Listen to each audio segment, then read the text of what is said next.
Magsitayo po tayong lahat para sa panalangin, para sa mga may karamdaman at ang pagbabasbas ng ating mga krusipiyo at mga imahin na ating dala para sa gabing ito. Iyuko po natin ang ating mga ulo. Panginoong Jesus, pinasan mo ang aming mga tiisin at dinala mo ang aming mga dalamhati upang iyong ipakilala ang halaga ng pagtitiis. Lumalapit kami sa iyo ngayon upang idulog ang kagalingan ng mga may sakit.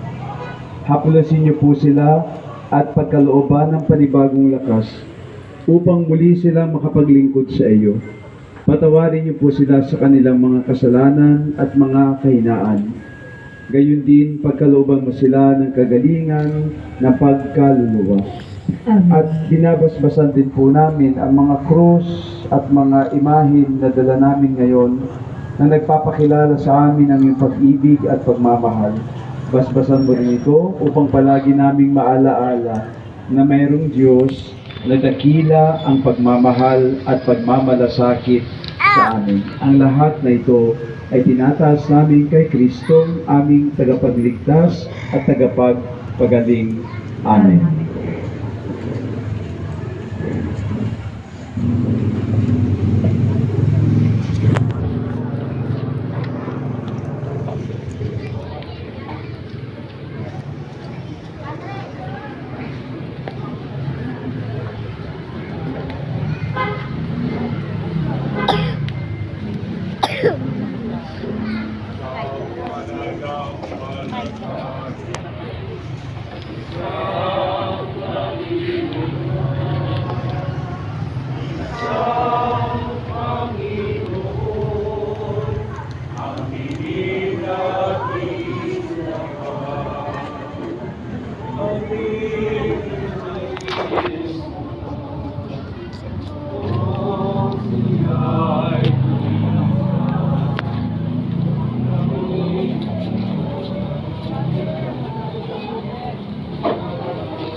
Ngayon ay awitin natin at ipunin ang ating mga panalangin sa panalangin na tinuro sa atin ng ating Panginoong Hesukristo.